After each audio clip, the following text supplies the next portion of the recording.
எனக்கும் இப்பவே திருச்சு மச்சம் ஒன்ன பார்த்து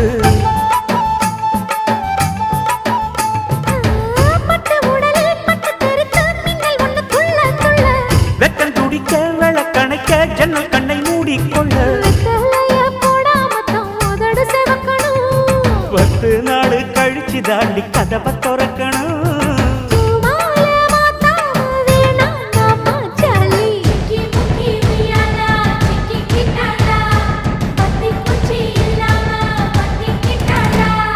மச்சாங்கிட்ட முந்தானைய தந்து வப்பாளா